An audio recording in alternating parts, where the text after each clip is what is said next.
guys, welcome back to Tracy's Global Kitchen. And on today's episode, we're going to go all the way to Somalia. By the way, guys, on today's episode, I've really learned a lot. And this is a good reason as to why you should never ever take boring samosas ever. Okay, so come and let's learn how to make samosas the Somalian way. So come. Let's go. So guys, we need some. This is just normal flour, okay, and some salt. If you don't put salt, your samosa wraps won't be tasty. Who doesn't want something tasty? Personally, I want something tasty, so that is why I have to put enough salt. Then we need some water, of course. Okay, this is a disclaimer. When you're making sambusa, kindly use cold water, okay? Yeah, but a lot of some people will say maybe hot water or water doesn't matter, whatever, but please use cold water. 250 ml of flour is going to need 100 ml of 250 ml of flour requires 100 ml of water for you to knead the sambusa dough. Okay, so just allow me to knead while I stretch, and then we'll be back. So our dough is already ready. So I'm just taking parts of the dough so that I can make balls. Okay, yeah. And since I don't have a kitchen weighing scale, I'm just going to use my instincts stroke my eyes. Okay, so if you can check these two balls, this one is big and this one is smaller, so that is just how I do it. Just use instincts and it works. Okay, yeah. So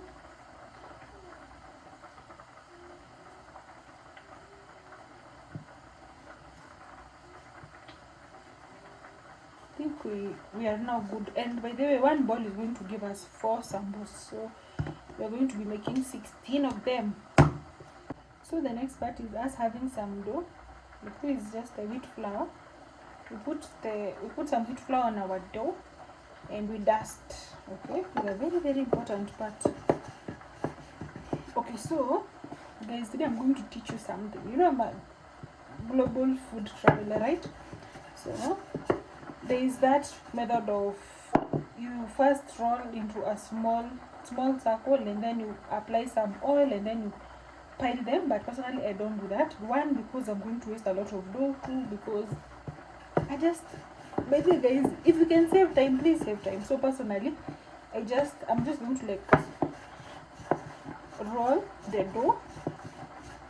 Okay, after I roll the dough, stay tuned so that you can see what we're going to do next. Okay, carry. So here I've just finished rolling and I've just cut into 4 quarters. So I know you're wondering where is the fourth. So this is the 4th quarter. 1, 2, 3, 4. So this is one sambusa. I'm just going to fold it like that. This is how I check, because personally I'm not a pro. So this is how I check and see how big or how small they are going to be. And after checking, I decided to make my balls bigger, like the dough balls. Yeah. So that is 1, 2, 3, 4. And we also have another batch over here of 4. So instead of making 16, we're just going to make 8. Yeah. So that is everything.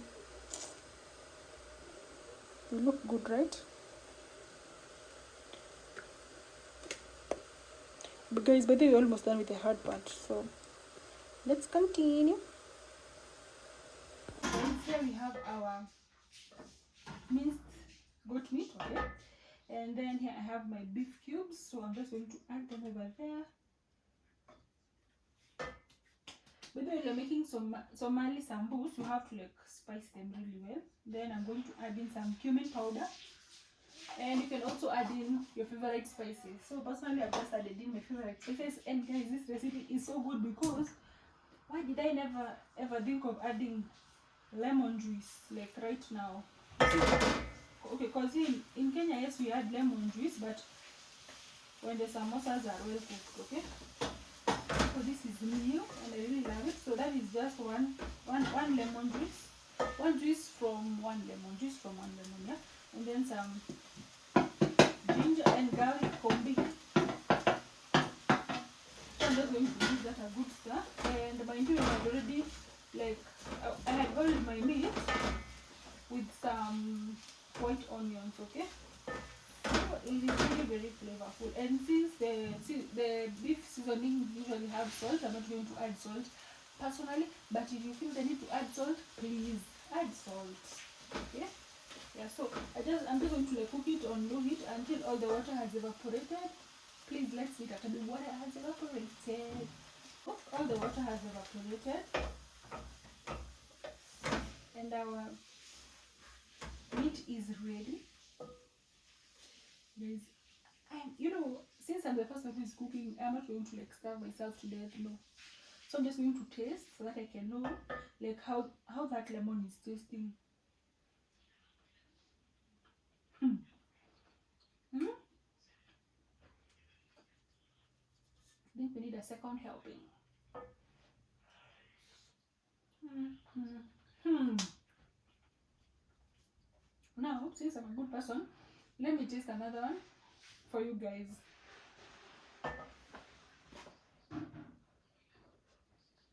Hmm.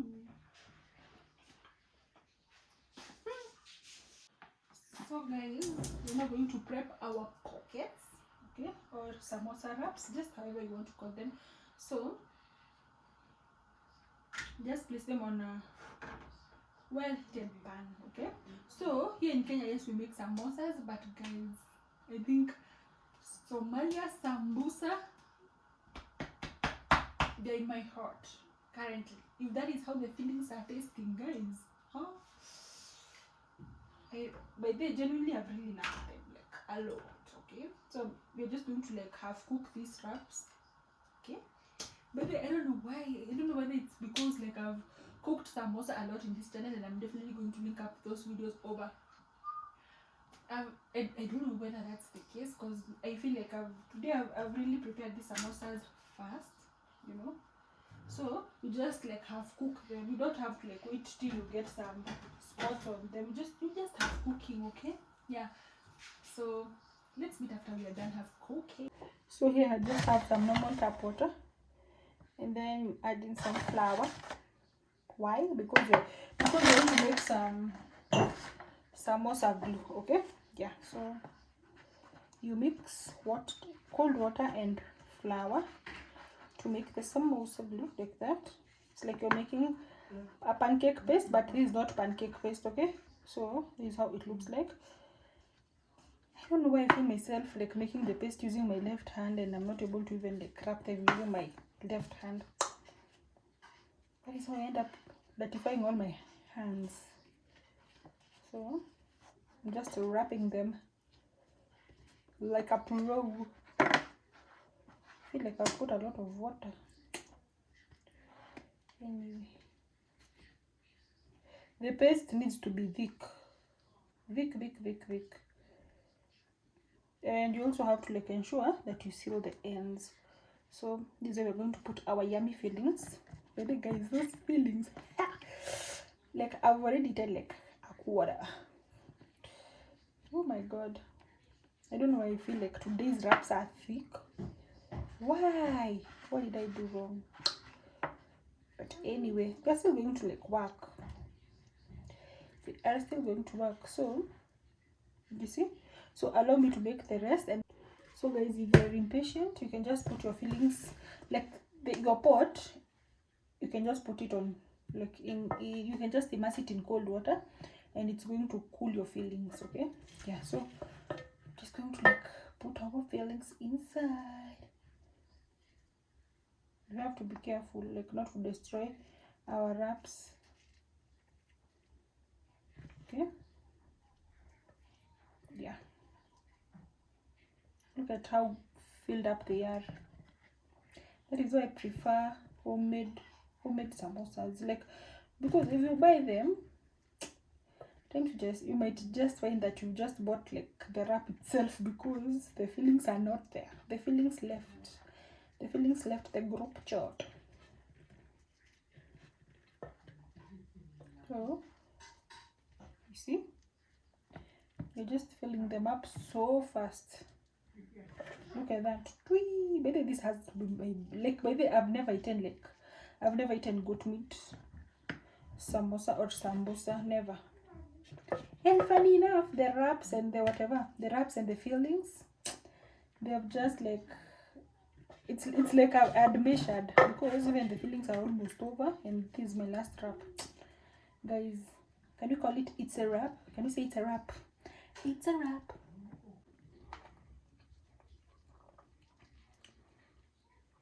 So you have to like finish.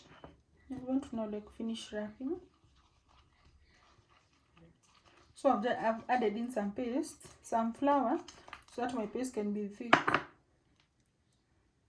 If the glue is not thick, oil might seep in, and you don't want that, right? Maybe if you have an air fryer, you are lucky, because you can just use the air fryer at this juncture, like the frying part.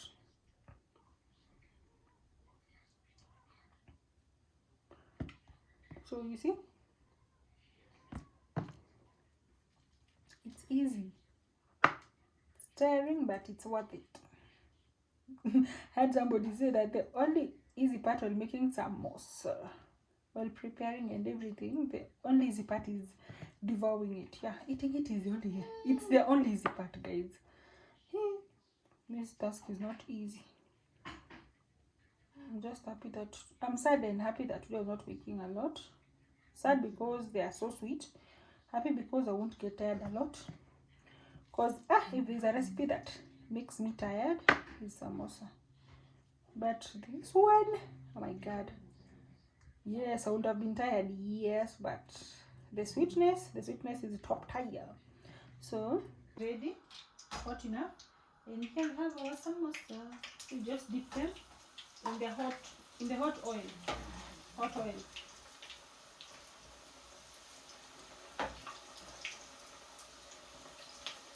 But the good thing about them is that you can put as many, like as long as there is space, you can just add. Like personally, I've just put like five one touch. I think I can just cook them all once. Yeah, that is one good thing about them. Like people, they don't require a lot of spacing while cooking. No. Yeah, so I'm just going to like let them cook for about 2 minutes, and then we'll be back. So whatever is telling me, whatever is making me say that we're going to let them cook for 2 minutes, that I just want them to have like that brown color, just that, and to be crunchy on the outside. Okay, so just that, and then we can take even be more than 2 minutes, honestly. That was about 3 minutes. Yeah. So you turn your samosa so that they can all have that good brown color. Okay.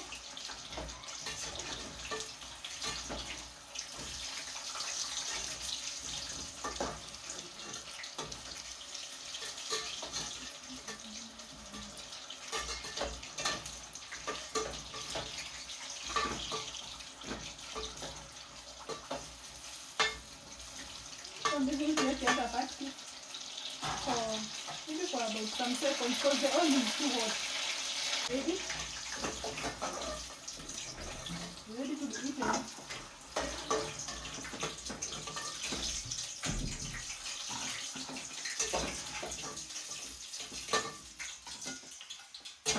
Thank you so much, and God bless you. See you on the next travel. Look at that. Bye guys.